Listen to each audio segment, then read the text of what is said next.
It's the Opperman Report. And now, here is investigator Ed Opperman. Okay, welcome to the Opperman Report.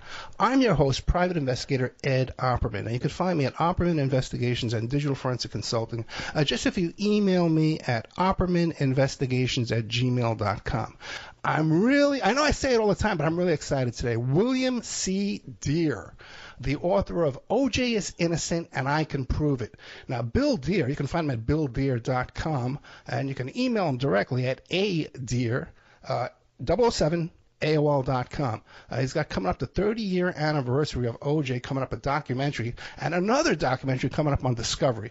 Everyone's always saying to me, hey, Ed, get Bill Dear on the show. Get Bill Dear on. Okay, finally, I did. I got Bill Dear on the show. Mr. William C. Dear, are you there? I'm here. Thank you so much, my friend. Before we get into the whole story about O.J. is innocent and you can prove it, tell us about yourself. Who is William C. Dear? I've been a private investigator. I started off as a policeman when I was 18 years old in Lima, Florida. Then went with the Highway Patrol and then went with the Sheriff's Office doing the Bay of Pigs invasion.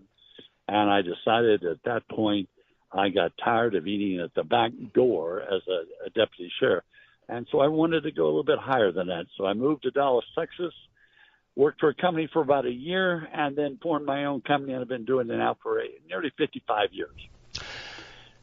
You were telling me you're working on right now a couple homicide investigations. I'm doing the one that I'm doing the one that you may have seen. Remember, about 8 years ago, there was a woman bludgeoned to death in a church at about 4 o'clock in the morning by an individual who was wearing a police SWAT outfit. And it made headlines all over the world. It was in Midlothian, Texas, which is a suburb just south of downtown Dallas. But that case has been lingering for 8 years. Hadn't been solved, and I decided that I wanted to take it, so it's my nickel, and I'm going to be able to do it. We're making great headway. Police chief of that particular town released information that wasn't totally true, but now we know why. And so when you keep in consideration that this is what I do for a living, I solve homicides. I did the Kennedy assassination. I was standing on the corner when Kennedy drove by. 18 years later, I was in charge of the exhumation of Lee Harvey Oswald. I've been inducted in the Police Officer Hall of Fame for my work on the Milo murder, which resulted in 11 arrests and 11 convictions as a private investigator. So I've been doing this a long time, and my expertise lies in that field of one of the most interesting subjects there is, and that's homicide. I know when we did in 2016 a show for Discovery, the 6 shows, it turned out that 70% of all the listeners and viewers were women. Women are very tenacious. I started an organization called Dear's Angels before Charlie's Angels because nobody would give women a chance. But I promise you, women make darn good investigators. Yeah, that's so true, though. True crime audience is majority female. So how has your theory here about Jason? Well, you know what? How has your theory about Jason been? Well, let me just start off by telling you, number one, when it happened, we were in the office, and several people asked me, so what do you think? And I said, I don't like the sound of it. It sounds like the LAPD made a rush to judgment. So I asked one of my staff who'd been with me for, I think, 18 years, let's fly out there and see what happens. So about 2 to 3 days after it happened, we flew out, rented a room, rented a car, drove into Rockingham, and it was nothing but a circus. But then I decided that what we'd do is go over there to where the crime occurred. There wasn't anybody there, and it was right on the corner of Bundy and Dorothy. When you realize that, hey, a lot of traffic there at all times.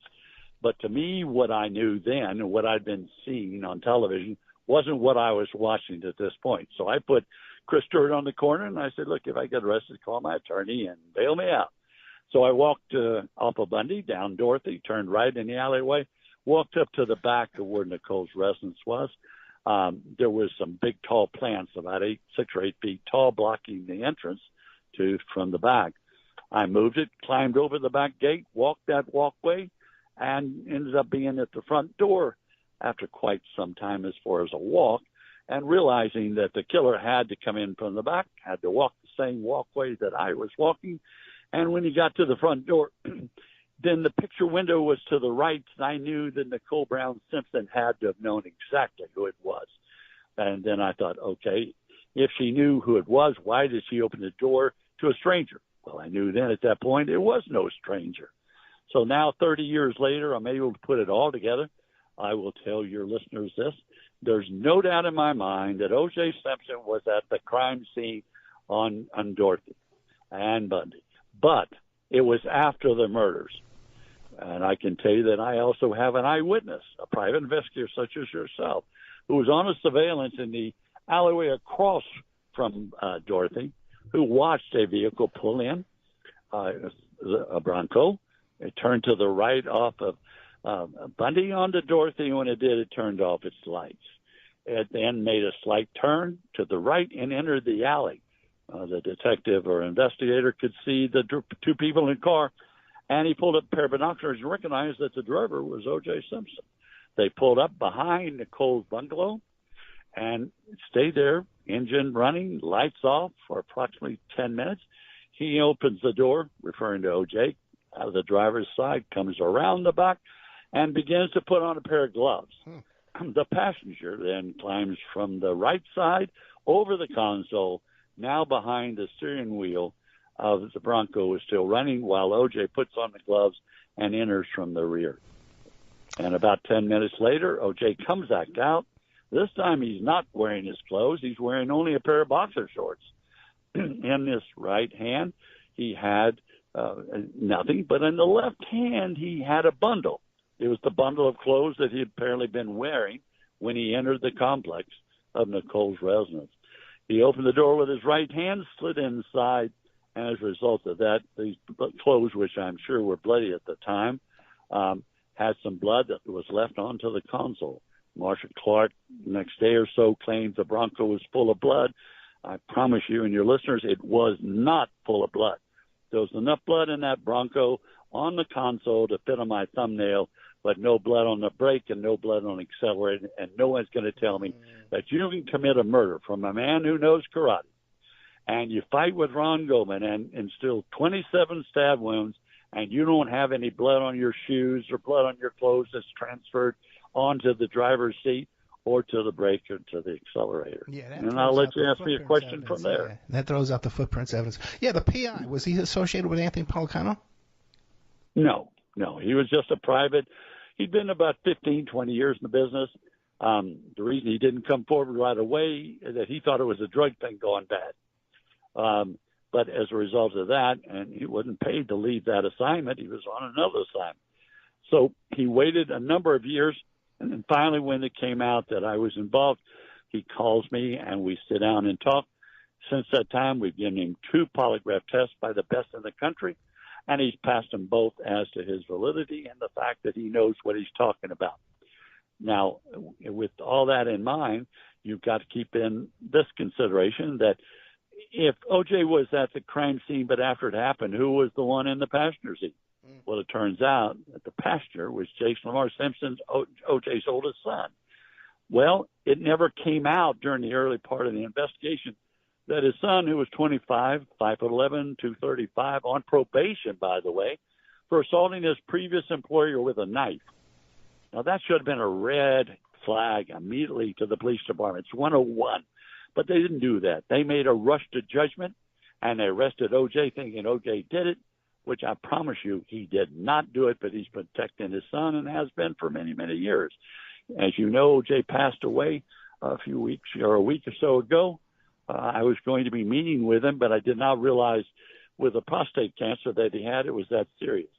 And I knew that if it did become serious, I might have the great opportunity to sit down and talk with him. And if I did, I was hoping, beyond hope, that at that time he would admit his participation in it. And because I really feel sorry for him. The man suffered more than what anybody realizes. O.J. protected the one person that he felt he was obligated to do, and that was Jason. He'd had trouble with Jason when he was playing football at the age of 10. Sports Illustrated has an article dated back that length of time showing that O.J. had been interviewed and said, I'm going to have to stay home and take care of my son because he is a troubled child and we can't control him. Well, the son continued with that problem for many, many years. Had a drug alcohol problem, abuse of drugs, had been in the psychiatric unit, He had attempted 3 attempted suicides, was known to carry a knife, and on the particular night of the murders, Nicole was going to be supposedly having dinner at a restaurant where normally he would be the chef, but only the sous chef. The regular chef who owned the restaurant took off that Sunday. As a result, Jason then became the acting chef and was preparing dinner for 13. But Nicole never showed up. You don't do that to somebody who suffers rage disorder, who's on medication controlled intermittent rage disorder, who had checked into Cedars-Sinai just 6 weeks prior to that and told the attending physician, I'm out of my medication and I'm about to rage.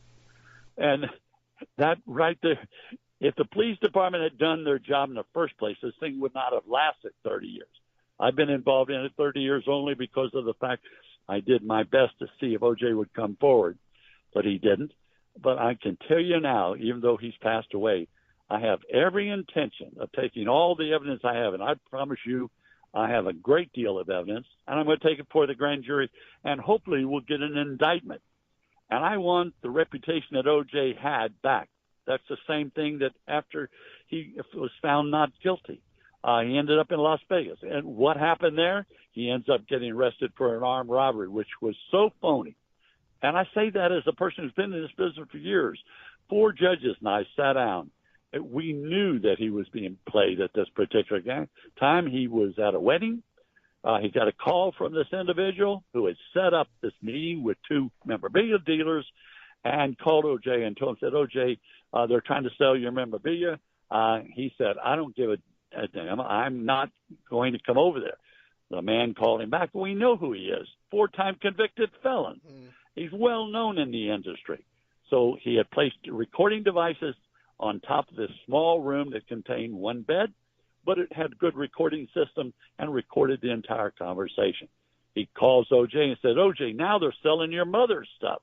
Well, that's one thing that set him off. So then he asked 2 or 3 friends, if you want to go with me, I'm going over to get my stuff back. And that's exactly what he did. When he entered Las Vegas, you see him walking the hallway. He enters the small room down.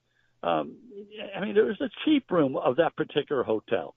Opens the door, and all the memorabilia was on that single bed.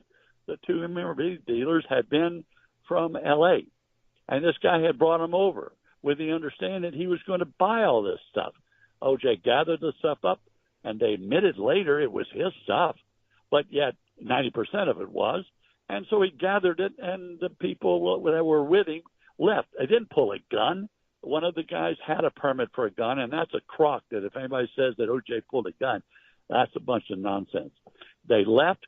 O.J. called the police department in Las Vegas and said, look, I picked up my stuff. I have it. There's a few things that aren't mine.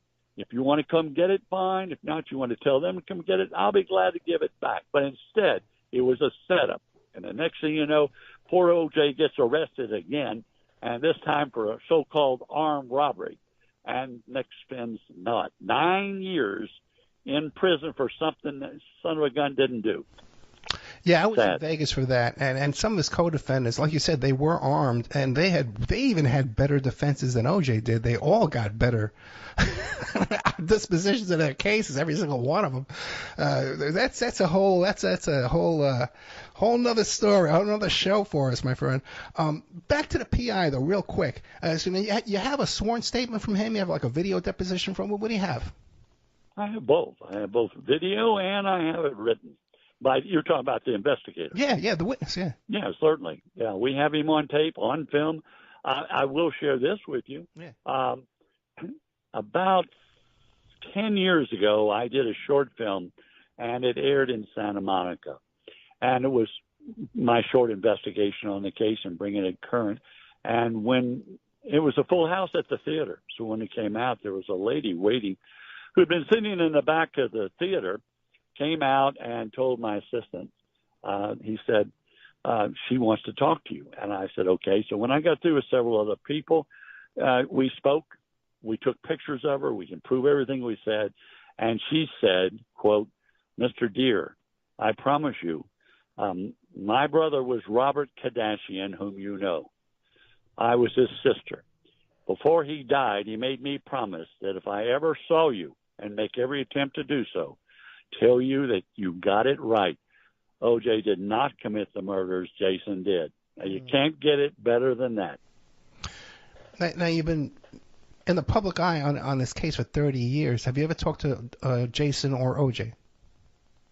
There was a meeting set up for me to visit with O.J., but I felt because this was my investigation, I did not want to have anybody involved. Nobody paid me.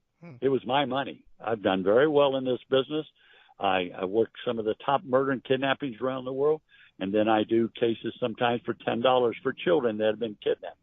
In this particular case, it was my nickel from the very beginning, and even though I've written 2 books on it, books do not make you money. Yes. And if anybody thinks that to the contrary, I can promise you it doesn't fly. And you're certainly not going to live by it, that's for sure. Yeah, maybe back in the 70s. Maybe. You know? Okay. Now what about Jason? Have you heard through the grapevine of any reaction or any kind of response? Yeah, when we were originally there, he decided he wanted to up and leave, and he moved to Atlanta, Georgia. And I know we followed him. We knew the place he's been. But before he left, he lived in the kind of off the ocean side, and he lived in the back of a kind of a duplex sort of thing. And he lived there with his dog and in a single bed, kind of a very small complex. And as a result of that, he would play with this dog. And we have photographs of him wearing the knit cap that was found at the crime scene. In it was the hairs of a Negro boy, a man, and in addition to that was a dog. By the way, we have the dog's ashes. We have things that Jason had thrown into his garbage. We have one that says, "It's the year of the knife for me. I cut away my problems with a knife. I don't let anybody bother my family." Then when he failed to pay for a public storage facility that he'd put a box in that contained some important items, I was able to acquire it since he failed to make the payment. Acquired it from an individual who was sent there to buy it. We paid for it. We own it. We have it inside this box, which wasn't very big, in this large storage facility that was being operated by A.C. Callings. It contained the following: a box with his dog's ashes, the jacket that he wore when he spoke on behalf of O.J. after O.J. was found not guilty. And in addition to that, we found 3 diaries that included things that you would not believe concerning the murders. In addition to that, at the bottom of the box was a knife, a Gerber replica of a Mark V designed for one purpose. That's one purpose: to cut and to kill. And that knife was at the bottom of the box. When we pulled it out, it was a boot knife that Jason had carried in his boot or on his belt behind his back, slight marking on the leather sheath showing the initials JS. In addition to that, we had numerous photographs. It gave us everything that we needed, in my opinion, and those of close friends, that this was the murder weapon. We even had 3 of the top medical examiners who examined the boot knife. The boot knife had the top removed. Wax had been poured inside. And when we compared the wound that Nicole sustained at her residence, it matched perfectly with the hilt of the knife. I wish the average person could understand the amount of time and effort that money and expense. I can't tell you how much money I've spent on this. Yeah, this is crazy. But I intend to finish it. I don't, just because O.J. passed away, I'm sorry, but I don't intend to leave this thing standing here. I intend to go after the Sun Continuum, which I've been able to do. And now we've got some big breaks. We had a guy told us that Jason had attacked him and nearly beat him to death in a fit of rage when he got fired. We know another woman who he cut up all her hair. We know another woman who he threw in a bathtub that had no water in it. We have another woman who he bashed out the pastor's window and pulled her out through the window and began beating her before his friends stopped him. He never interviewed this individual, and yet he checked into Cedars-Sinai Hospital emergency room and said, "I'm about to rage." Never been interviewed by LAPD. Lieutenant Pietroni has sent me an email stating our department never interviewed Jason Lamar Simpson. He was represented by an attorney, Carl Jones, who's a man of color, who's now deceased, who represented only people who were involved in major cases such as homicide. We have all that information. We know that O.J. hired this attorney to represent Jason 2 days after the murders. Why in the world, if Jason was on probation at the time for assault with a deadly weapon, a knife, why would the LAPD have picked him up for questioning whether or not he was represented by an attorney or not? As people see on television and all these true crimes, you can bring somebody in for questioning. They can take the fifth. They can be represented by a lawyer, but you can certainly have them on film and see what their reaction was. But Van Etter and Lang never did.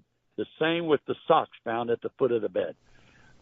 The truth of the socks were not there originally, but after Van Etter and they obtained a search warrant, they went inside, and there the socks, supposedly having blood on them from O.J. and Nicole, except for the fact that one of the top former FBI people, Mr. Frederick Reeder, had checked the socks and said that the blood was on the sock, but the blood went from side to side on the sock, which means there was no foot in it.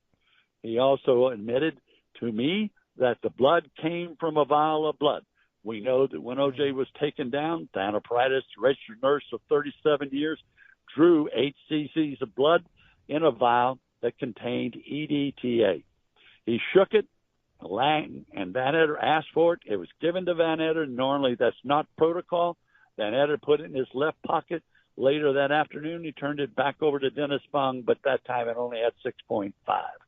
Yes, the socks contained EDTA, and everybody should know that laundry detergent contains EDTA, but not to the degree that the blood was that was found on those socks. Yeah, I had FBI whistleblower Dr. Fred Whitehurst on the show, and he was ready to testify. He was there, ready to testify, but they didn't need him. Let me slow you down a bit. We're talking to private investigator William C. Deere. His book is O.J. is Innocent, and I Can Prove It. You can find him at BillDeere.com, and you can email him at adeer007@AOL.com. You mentioned a couple of things. First of all, to back up a little bit, you mentioned something about A.C. Callens was in charge of the storage unit?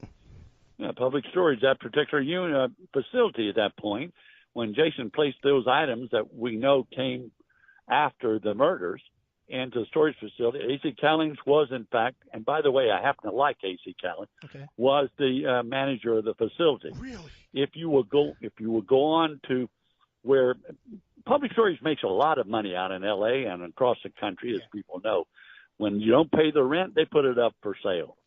In this particular case, they have to publicly identify who the person is and the facility and when it's coming up. We located to our investigators the ad, which was one of many, and you had to really kind of take a magnifying glass to look at it, and it was Jason Simpson. So we know which storage facility. We know what was, being sold, and it was sold as is, lifting the lid, just the box. Nobody realized because you couldn't look in the box. So it was purchased sight unseen, but I'd been warned that vital information would be contained in that particular box, and certainly it was. You have sources inside, I guess, the family and friends of these people. Yeah, I've been tipped that he had put something in the public storage but failed to pay it. And so we checked in when we found the ad. We knew we were right, and we verified the information. Okay.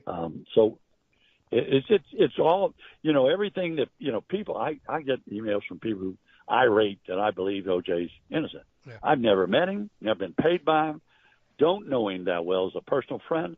I know he's done some stupid things after the murders. There's no doubt about it. But I will tell you this, as God is my witness, the man died innocent of the murders of Nicole Brown Simpson and Ron Goldman. Now, you mentioned that he had hired an attorney, Mr. Jones, I believe it was, for Carl Jones. Carl right. Jones. But O.J., he had Howard Weitzman, who allowed him to be interrogated without an attorney or questioned without an attorney. He knew he was innocent. He knew he didn't have to worry about it. O.J. did. Weitzman did. Weitzman had been told by O.J., I didn't do it. And he was assured by O.J. Keep in mind, Why would you get in the car with two detectives when your attorney told you not to? You go down to the jail. Attorney's not even at the jail when Thanopoulos checks him, and they actually filmed him from his toes to his nose, front and back, and the only laceration he had was to the left, one of the fingers on his left hand, and that's when they drew the blood. I mean, the guy, O.J., he may not have been the smartest person in the world, but he's certainly smart enough to know, don't talk if you were actually involved in committing the murder. Now, I'm going to tell you something else that no one knows. O.J. took, during the time of the charges, a polygraph test by a number one examiner in the country, and he failed it totally. Okay, you say, well, that proves he's guilty. No, it doesn't. If he went to the crime scene because his son called him, the son gets in the car, they drive over, O.J. gets out, O.J. goes in to see whether or not his son is telling him the truth or he's having psychological problems when he doesn't remember things. When you go through all that, then when he failed the test, it's because he had knowledge. He knew. He was there at the scene afterwards. He could not have passed a polygraph test under any circumstance. And I dare any examiner to contradict what I've said, because I got three of the top in the country who will certainly testify. Yeah, also the guilt of being there running around in the blood. And like you said, too, how could you be running around in that blood and not have any blood on the brake? Can you believe it? No blood on the brake. And that Marsha Clark, now that's a woman you need to interview. You ever get her mad, I promise you, you talk about language. I guarantee you she can give you a mouthful of language that you don't want to hear. My sister actually went to high school with her. Oh, then she knows. It's a small world. It's a very small world, you know. I rode on an airplane with her after the murders, and she didn't know it. And I was sitting in front, and I listened to her and her boyfriend in the back. And, well, very interesting. So she knows who I am. I've confronted her before to ask her questions at seminars where she refuses, and they make sure I don't get the questions asked because I know the answers. Now, what was the reason that O.J. and Jason drove over there? Because he didn't. His son been in a psychiatric unit, and a lot of times on his medical records, I have the medical records, I have the psychiatric analysis too. When he does that, sometimes he does not remember what he really did, and because of the fact on the night of the recital, O.J. had gone to the recital but was not invited to go eat with Nicole and the family, who was going to be eating at Mesa Luna restaurant. And she was going to have her entire family there, about 13. Jason was preparing a meal for 13 people, expecting Nicole to be there, not at Mesa Luna, but at Jackson's restaurant at 8908 Beverly Boulevard in Beverly Hills. And instead of showing up, never calling, you don't do that to somebody who suffers intermittent rage disorder, who suffers from alcoholism, who suffers from drug abuse, who's been in a psychiatric unit, who's failed to take his medication, and all of a sudden you leave him. And there he stands waiting, face in his hands and totally embarrassed of all the people there at work. Now, you also know that, or probably have heard, that the owner of the restaurant gave Jason an airtight alibi that Jason was cooking in front of 200 people that night. That is a total untruth. There were 33 people there that night. Jason left early with his girlfriend, Jennifer Green. The owner of the restaurant was not there. He was at his home with his mother and father, preparing a barbecue dinner out in the backyard with about 30 or 40 other people, and there's no way whatsoever they could have given him an airtight alibi. And the guy has now rescinded the alibi because he said, I thought I was helping Jason. Well, he wasn't helping him, except for the fact that the police never interviewed him. The same as the civil attorney said when he was taking his deposition. His partner looked over and said, if Jason didn't have an airtight alibi, I would have considered him the major suspect. Well, guess what? Jason Lamar Simpson did not have an airtight alibi on the night of the murders. So let me see if I'm clear. So Jason went there, did the murders, and I suppose if he would have seen Ron Goldman... Well, he confronted her. He didn't go there with intentions to kill her. Right. What he did was he was mad, furious because she had embarrassed him, and even in his psychiatric, he doesn't like women to lie to him. So he went over there to confront her. She was expecting Ron Goldman. He comes in the back gate, which he had access to. They'd gone out dancing, gone to restaurants together. So he comes up front, knocks on the door. She sees at the window. She opens the door, steps out, and then they get into a confrontation. In all probability, she slaps him, which is what she's known to do. That sets him off. He reaches for his knife, and about that time, Ron Goldman is coming in from the back. Here's the altercation occurring. Hollers, hey, hey, hey, runs up.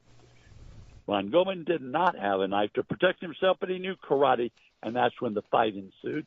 But before that time, Jason had taken the knife and come down with it, with the butt of the knife on top of Nicole's skull, rendering her unconscious. Not a serious wound, but one that needed stitches and one that she'd been sore for a long period of time. He then fought with Goldman. 27 stab wounds later, Goldman's dead. Nicole's coming to. He puts his foot on her back, pulls her head back, and cuts her 3 times. I have all the film, I promise you, that was not shared in the courtroom, at my lab, on my ranch, along with Jason's vehicle, his diaries, and the murder weapon. And so then he went back to OJ's and said, hey, I just did something crazy, and OJ didn't believe He called OJ on the phone. OJ didn't believe him. He had a meeting at the intersection of San Vicente and Bundy, parked his vehicle, Jason's, got in with OJ. That's when OJ drove through, down Bundy toward Dorothy, turned right, and that's when they turned the headlights on, and the investigator sees him to the left and verifies that it was OJ driving and Jason was riding in the passenger seat. Once OJ came out with the clothes rolled up, is because of the fact when he went in there, he checked Nicole's body. It was dark, and the head moved one way and the body the other because it was nearly decapitated. He dropped one of the 2 gloves that he'd taken off to check her pulse. He then realized what had happened. He knew that the 2 kids were upstairs, supposedly asleep. He knew also that she was supposed to have, one of the girls, Sydney, was supposed to have a sleepover. He didn't know that the sleepover had been canceled. So he certainly would not have committed a murder with 3 of his 3 kids up there upstairs at the time of the murders when they'd be playing and not sleeping. So it all points and makes sense. It's just that LAPD and those involved, and I promise you involved, have withheld stuff that should never have been withheld. Van Etter's deceased now. Sorry about that. Tom Lang is a good guy as far as I know, but I can assure you that all I have is facts. And you know, it's just like somebody said to me the other day, well, why doesn't Jason sue you in 30 years? Well, I can tell you why. Exactly. Because in a civil lawsuit, I have the right to take that boy's man's deposition. And I promise you the questions that I would ask, I have the answers for, and he certainly does not want that to be made a part of records. Okay, a couple of things. The medical examiner at the preliminary hearing testified that there were 2 knives. Yes. What do you think?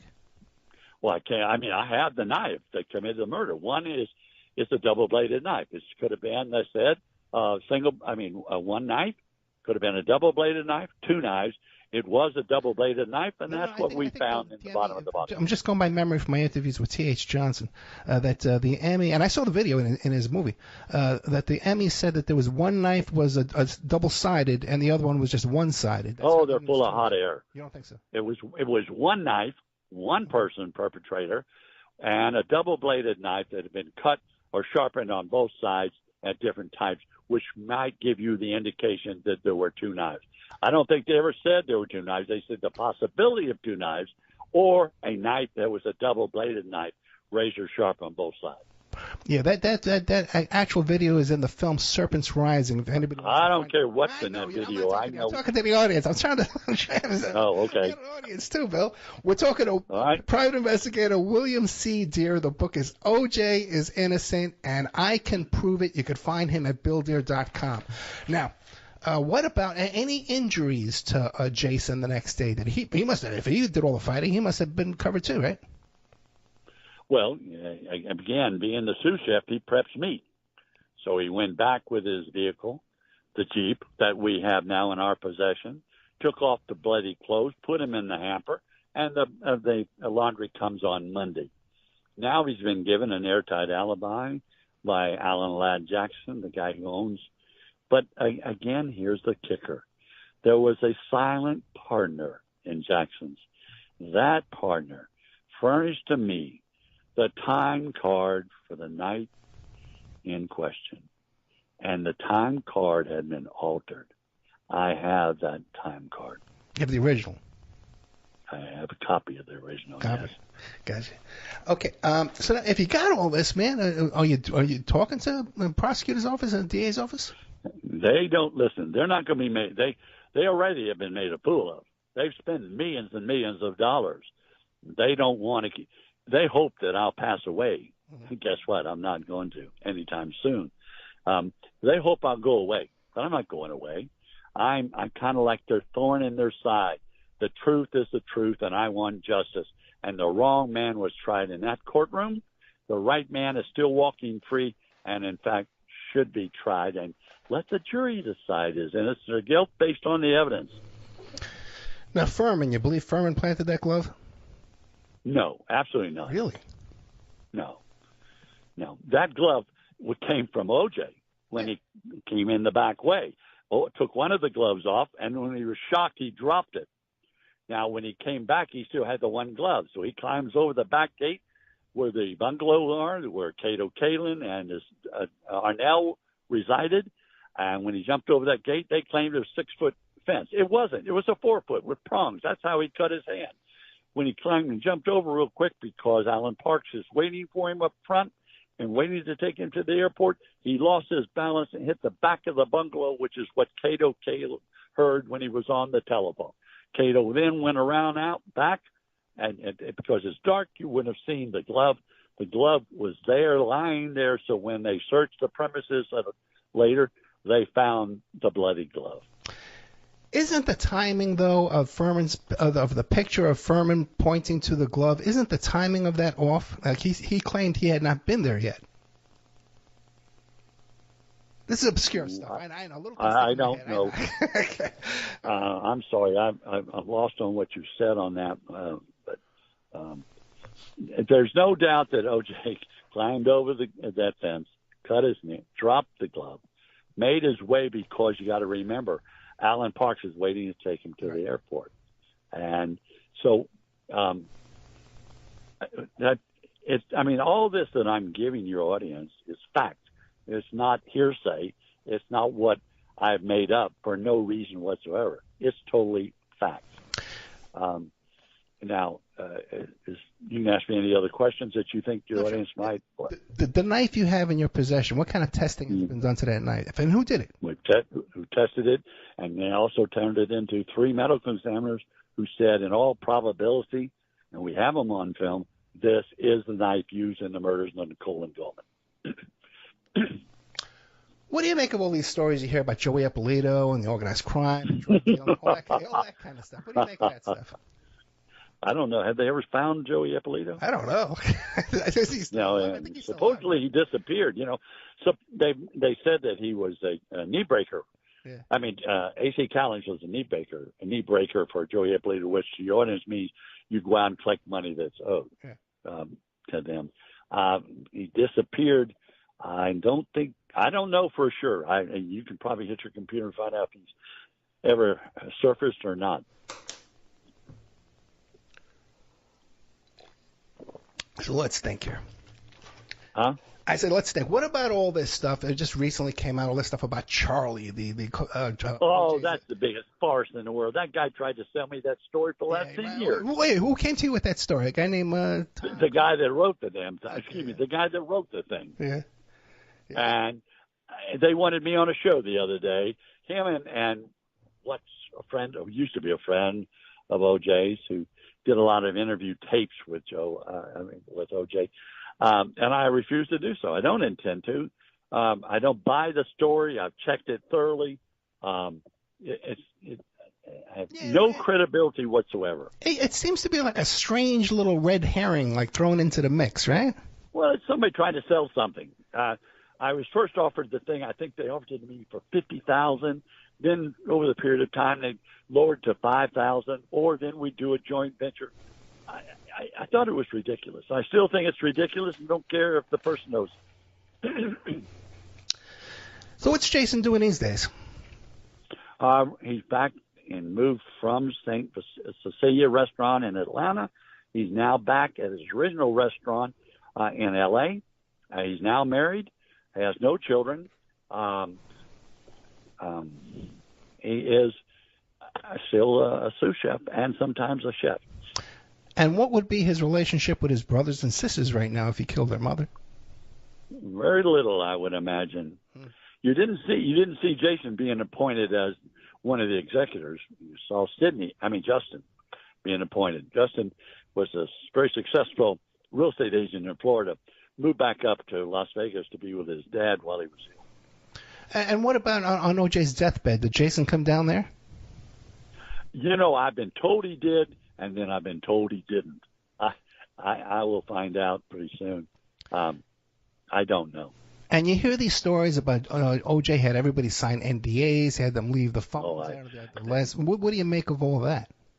What do they know?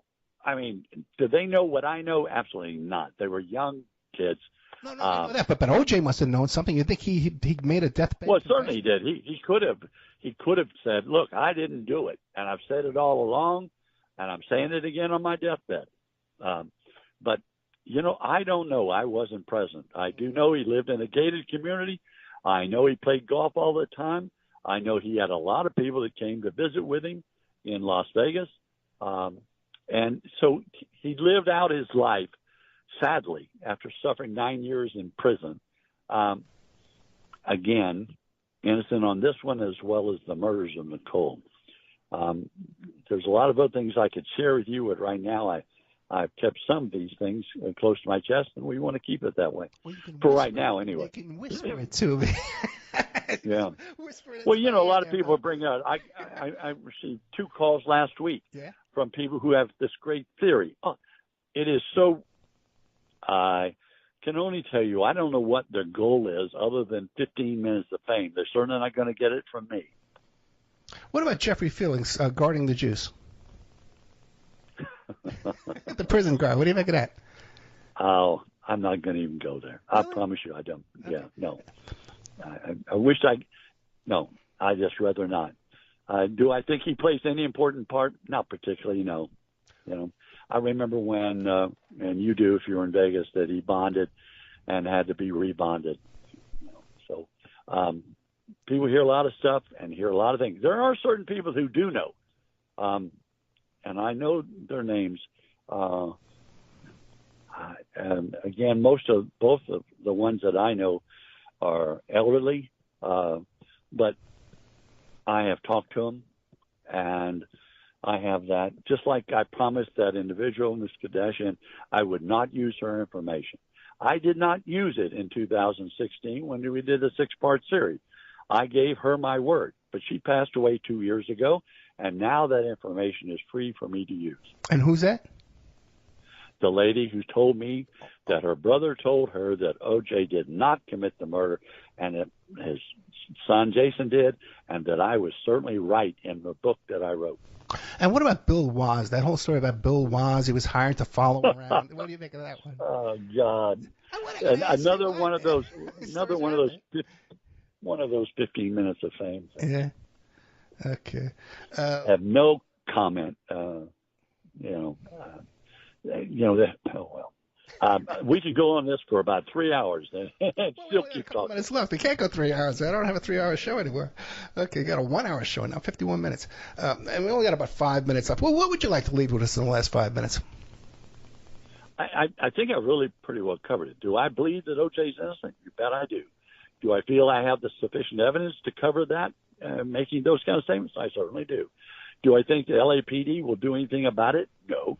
It's the same way that I had contacted the district attorney's office and asked if our experts could examine the glove and a knit cap, and I have the documentation. They wrote me back, we can't find it. We don't know where it's at, but when we find it, we will certainly make arrangements for your experts to look at it. Well, guess what? In Las Vegas, Nevada, shortly after that, the LAPD had a homicide convention where they showed Sirhan's jacket and that of Robert Kennedy. And guess what? In a case, a plexiglass case, was the knit cap and the glove. Yet, according to the billboard, and in Las Vegas at the hotel, This was the authentic one furnished by LAPD. We interviewed the officer on duty who said he was there from LAPD to guard it and that it was being presented by the Homicide Division of LAPD. So when we contacted the district attorney again, said, hey, guess what, people? You couldn't find it. We did find it. Can we now examine it? Never heard from them since. Well, let me ask you a question, because you have this witness, you have this box with the hat and the knife. Well, describe to me the exact efforts you've taken to present this evidence to the district attorney's office. Well, we've offered to them, told them what we had, received back from LA. In person? I beg pardon? How have you done it? You've sent them a letter? Well, yeah, we've done it both in person and had an attorney do it, plus we've done it by email, and I have all the documentation. An LAPD or public relations officer sent us an email, which we have. OJ committed the murders of Nicole Brown Simmons. The jury found him not guilty. We say he's guilty, case closed. You don't close a case of homicide until the case is closed. There are no statute of limitations, no matter what people think, on murder. And what about now? You mentioned this private investigator that was there as a first-hand eyewitness. He didn't want to come forward, but we do know that somehow Pelicano was involved in all this, because they even they mentioned him at the sidebars in court. I don't care what it said. He wasn't involved. He's had his own problems, as you well know. Sure. You know, I think his truth and veracity certainly has been up for question. I would agree with that.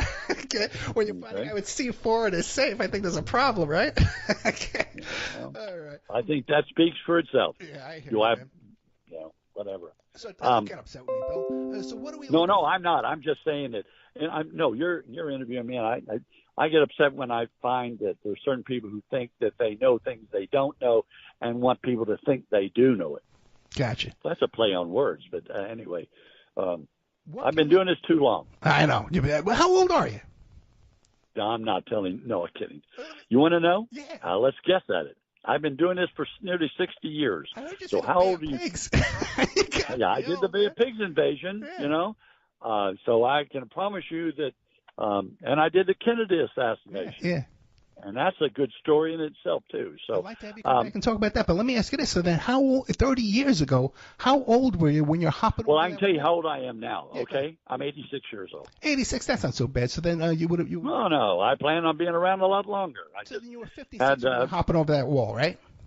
86 years old, and I was 56 when I climbed over that gate and walked that walkway. And we'll never forget it as I sat there looking at the blood all over the sidewalk. And the fence where Ron Goldman was laying on his back, and then seeing the blood and seeing the strike marks of where her head was pulled back and her throat was cut. I have my own crime lab at my ranch in a place called Mount Calm, Texas, just south of downtown Dallas and just a little bit north of Waco. But we have vaults that we keep all the items in all the murder cases that I've been involved in over the period of years. And so we can research anytime we want. We probably have in those two big giant bank vaults 50 or probably more than that, like 70 or 80 file boxes full of records. So then how many death penalty cases, homicide cases have you testified at? I don't represent criminals. I've never represented criminals. Don't intend to represent criminals. I started out in this business believing in truth and justice. And as a result, the only time I've ever worked on a criminal case is when I was court assigned, and I informed them then that to tell the attorney I'm going to tell it just the way it is, and that's the way it was, and that's the only one I've worked and won't work any others. Let me ask you this, William C. Deere, are there any questions you think I haven't asked you that you want the audience to know? Not particularly. I think you did a good job of what you asked. You don't like some of my questions, I could tell. Okay, but Bill, huh? I said you don't like some of my questions, I could tell. Oh no, I did. I'll be honest with you. I may have that sounding hostility in my voice, but that's not true. You're the messenger, not the individual that committed or was involved. You're just giving a show. I hear you, man. I walk into a place, I got that angry face. I says, look, I'm really not that angry. No, I'm not angry. I've confronted and stood in front of killers before. Yeah. When we arrested those 11 people up in Akron, Ohio, we got 11 arrests. I still hold the U.S. record for the largest number of people ever arrested in the history of the United States. I've been inducted in the Hall of Fame, not as a police officer, but as a private investigator. So I'm in the Hall of Fame. I mean, come on.